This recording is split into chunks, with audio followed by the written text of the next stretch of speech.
Madam President, thank you. I have now served on the House or Senate Veterans, actually, and the Senate Veterans Affairs Committee since I came to Congress. So about 14 years in the U.S. House of Representatives and about 15 years in the United States Senate. It's been a privilege to serve as a member and from time to time a leader of the Senate Committee on Veterans Affairs, and preceding that, the House Committee on Veterans Affairs. For the last almost 5 years, Senator John Tester and I have led the Veterans Affairs Committee. Not only did John and I both raise daughters to grow up in rural America, but we both share the same sentiment that there is no one that we hold in higher regard than our nation's veterans. This shared sentiment has allowed us to work together for those we respect so much. I will certainly miss the starting of our hearings, in which Senator Tester always said, "Hello, Jerry." And you could hear that from time to time as we met going down the Senate halls. I've worked with John on the Senate Committee on Veterans Affairs since 2013, and we have introduced and sponsored and co-sponsored many pieces of legislation together. His leadership on the committee in recent years has resulted in major pieces of legislation that have now become law, that provide support and opportunities for veterans, their loved ones, and their caregivers. Some of those landmark and historic pieces of legislation include, in the 115th Congress, VA Maintaining Internal Systems and Strengthening Integrated Out-Network Act of 2018, a lot of words that really boil down to what we call the Mission Act, designed to help make certain that veterans, wherever they live and whatever kind of services they need from the VA, are available to them.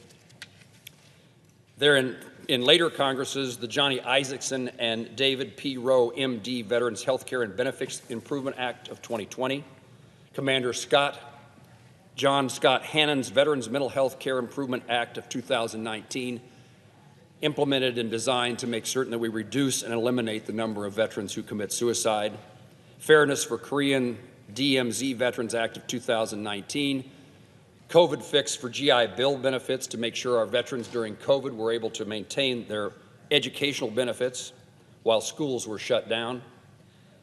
Later in the 117th, the Joseph Maxwell Cleland and Robert J. Dole Memorial Veterans Benefit and Healthcare Improvement Act, the Sergeant First Class Heath Robinson Honoring Our Promises to Address Comprehensive Toxics Act of 2022, what we refer to as the PACT Act, designed to make sure those who encountered toxic substances in Southeast Asia and in Iraq and Afghanistan were eligible for benefits and health care.